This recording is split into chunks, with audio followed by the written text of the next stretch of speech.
बिल्कुल India benefit India को होगा।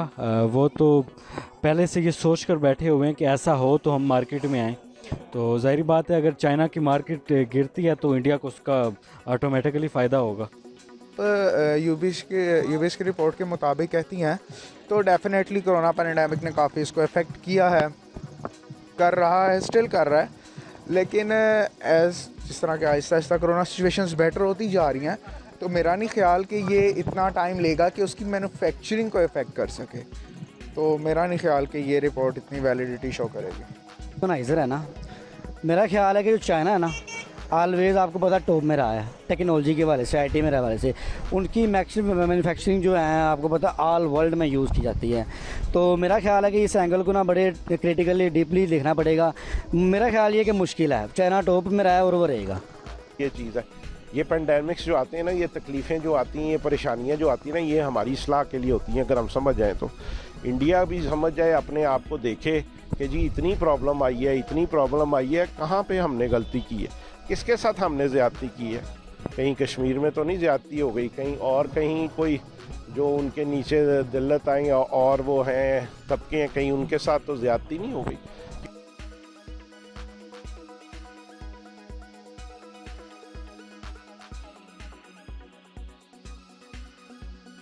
अस्सलामुअलैकुम, मैं हूं आपकी मेज़बान रिबाहा इमरान और आप देख रहे हैं मेरा यूट्यूब चैनल। आज के प्रोग्राम में हम बात करेंगे यूबीएस ग्लोबल, जो कि United Bank of Switzerland international organisation है। उनके सर्वे के मुताबिक आने वाले 5 सालों में चाइना की मैन्युफैक्चरिंग पावर 30% डिक्रीज़ हो जाएगी। क्या इससे इंडिया को बेनिफिट होगा? इस हवाले से पाकिस्तानी आवाम क्या राय रखती है, आइए जानते हैं। अच्छा गौहर, मेरे प्रोग्राम का सवाल आज का ये है कि यूबीएस ग्लोबल, जो कि United Bank of Switzerland international organisation है, उसके मुताबिक चाइना को आने वाले 5 सालों में मैन्युफैक्चरिंग पावर उसकी 30% डिक्रीज़ कर जाएगी। इस हवाले से क्या कहेंगे? बात की जाए अगर चाइना की मैन्युफैक्चरिंग की, तो ये एक कह लें कि मानने में नहीं आती है बात कि चाइना की मैन्युफैक्चरिंग कम हो सकती है। उसकी वजह ये है कि चाइना आपको हर चीज़ मैन्युफैक्चर करके दे रहा है, हर रेट पे मैन्युफैक्चर करके दे रहा है, हर क्वालिटी पे मैन्युफैक्चर करके दे रहा है। और मेरा नहीं ख्याल इस वक्त किसी और कंट्री में ये कैपेसिटी है, ये एबिलिटी है कि वो आपको अच्छी मैन्युफैक्चरिंग प्रोवाइड करे। जहाँ तक आप यूबीएस की रिपोर्ट के मुताबिक कहती हैं तो डेफिनेटली कोरोना पैंडेमिक ने काफ़ी इसको इफ़ेक्ट किया है, कर रहा है, स्टिल कर रहा है। लेकिन जिस तरह के Aahista Aahista corona situations better होती जा रही हैं, तो मेरा नहीं ख्याल कि ये इतना टाइम लेगा कि उसकी मैन्युफैक्चरिंग को इफ़ेक्ट कर सके। तो मेरा नहीं ख्याल कि ये रिपोर्ट इतनी वैलिडिटी शो करेगी। देखें जी, चाइना की वजह से तकरीबन पूरी दुनिया का वो एक सर्कल चल रहा है कि उनकी प्रोडक्ट्स बहुत अच्छी होती हैं। अगर ऐसा होता है तो बड़े दुख की बात है कि चाइना भी कोविड की वजह से शायद उनका ये चीज़ें डिक्रीज़ हो रही हैं। तो बड़ा दुख हो रहा है मुझे तो सुनकर ही। ये जो भी ऑर्गेनाइज़र है ना, मेरा ख्याल है कि जो चाइना है ना, ऑलवेज़ आपको पता टॉप में रहा है टेक्नोलॉजी के हवाले से, आईटी में हवाले से।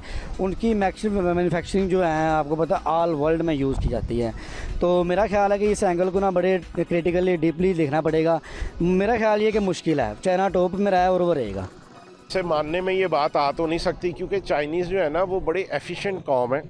और मैं तो इस सर्वे को नहीं मानता कि चाइना की जो ठीक है उससे उन्होंने कोविड से उन्हें फ़र्क तो पड़ा होगा, डेफिनेटली पड़ा होगा, लेकिन बड़ी जाफिशा कौम है। जिस तरह उन्होंने अपने आप को बूस्ट किया और वर्ल्ड की इकोनॉमी को अपनी तरफ ले गए हैं, ट्रिलियंस उनके वो रिज़र्व्स हैं, तो सारा कुछ उनका है। तो वो मेरा नहीं ख्याल कि ये होगा, लेकिन अगर होगा तो शायद फिर उन्होंने खुद ही इसमें कुछ किया होगा कि उनके पास एक्सेस जो एक्सपोर्ट्स है वो जो उनकी प्रोडक्शन है शायद एक्सेस हो रही हो, तो उन्होंने कहा हो इसको डिक्रीज़ कर दें, क्योंकि प्रोडक्शन बहुत है, वो एफिशिएंसी बेस्ड काम करते हैं, मुझे पता है उनका।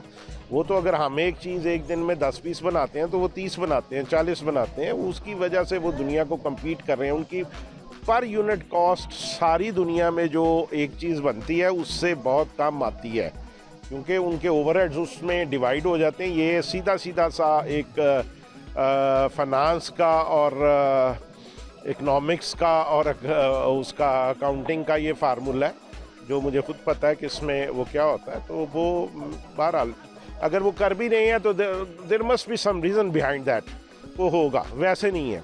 ऐसा होता है, डिक्रीज़ होती है अगर चाइना की इस तरह मैन्युफैक्चरिंग पावर, तो इससे इंडिया को बेनिफिट होगा, आपको क्या लगता है?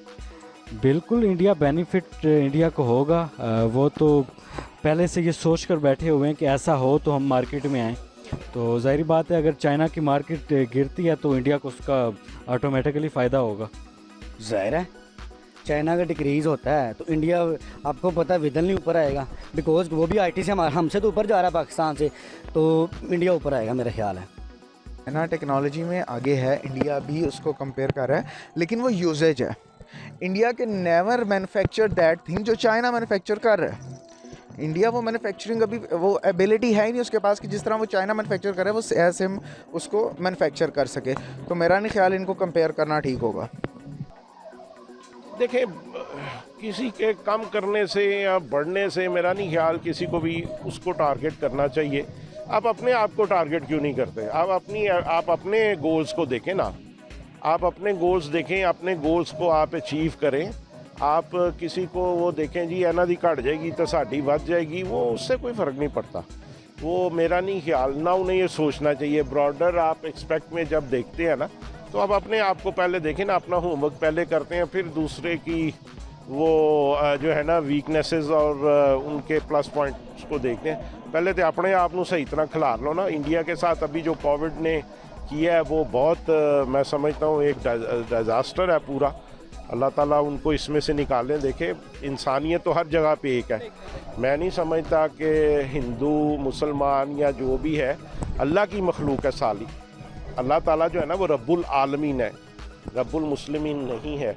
तो वो रब्बुल आलमीन है तो सारी उसी की मखलूक है। तो एक जान जहाँ भी जाती है तो अल्लाह का बंदा या अल्लाह की बंदी जा रही होती है।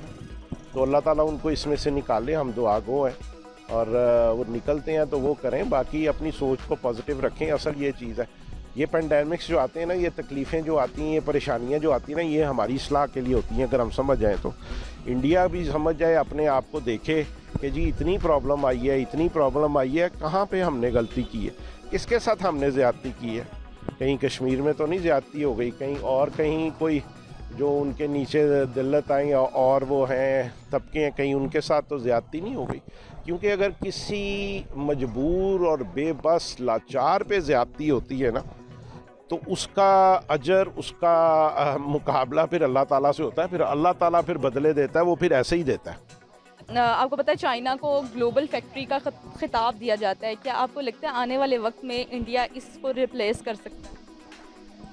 एफिशिएंसी को बढ़ा लें तो कुछ भी हो सकता है। चाइना आज से 25-30 साल पहले चाइना ये पोजीशन तो नहीं थी। चाइना ने अपनी मेहनत की है, इस एफिशिएंसी दिखाई है, सारा कुछ किया है उन्होंने। तो आगे इंडिया भी आ सकता है, कोई भी मुल्क आ सकता है। जो मेहनत करेगा, अपने टारगेट्स को अचीव करेगा, देखेगा कि मैं ये जो है ना मैंने क्या अचीव करना है, कोई भी आ सकता है। इसमें ये कोई वो बाउंड्रीज नहीं है कि जी वो लिखवा के तो नहीं आया चाइना के चाइना ने तरक्की करनी है या इंडिया ने करनी है या अमेरिका ने ही करनी है। ये बात नहीं होती। जो मेहनत करेगा, जो अपने पॉजिटिव फ्रेम ऑफ माइंड के साथ आगे चलेगा, वो तरक्की करेगा। हमने तो ये देखा है, ये बात ही नहीं है कि वो कहाँ का है, वो कौन है, वो किस तरह है। It doesn't matter at all. नहीं लगता, क्योंकि चाइना को अगर ग्लोबल फैक्ट्री कहा जाता है तो ये सही कहा जाता है। चाइना एक ब्रांड बन चुका है, पूरी दुनिया में चाइना की प्रोडक्ट्स जाती हैं, चीज़ें जाती हैं। इंडिया अभी बहुत पीछे है। जैसे आप हिसाब लगा लें कि आईपीएल होता है और पीएसएल होता है, ये हम मानते हैं कि पीएसएल आईपीएल से बहुत पीछे है। इसी तरीके से चाइना से इंडिया बहुत पीछे है। इंडिया को बहुत मेहनत करनी पड़ेगी इस लेवल तक आने के लिए। फ़िलहाल मुझे नहीं लगता कि चाइना को इस चीज़ का भी नुकसान होगा कि 30% हो गए। मुझे लगता है जितने वो टैलेंटेड हैं, जितने वो अच्छे हैं, वो इस चीज़ को रिकवर कर लेंगे। मुश्किल कभी नहीं हो सकता। चाइना जो है ना इज़ द बेस्ट, बिकॉज उनके पास इतना वो है नहीं, उनके पास इतनी बड़ी ऑर्गेनाइज नहीं है। अगर होती तो पाकिस्तान में वो अदर कंट्रीज़ में भी उनकी प्रोडक्ट हो रही होती नहीं। तो just like China is the best, वो ऑलवेज आईटी में ऊपर रहा है। जी तो नाजरीन, मैं उम्मीद करती हूँ मेरा आज का प्रोग्राम आपको बेहद पसंद आया होगा। इस तरह की मज़ीद वीडियोस देखने के लिए देखते रहिए मेरा यूट्यूब चैनल। और अगर आपको मेरी वीडियो पसंद आई है, इसे ज़्यादा से ज़्यादा शेयर करें। Thank you so much.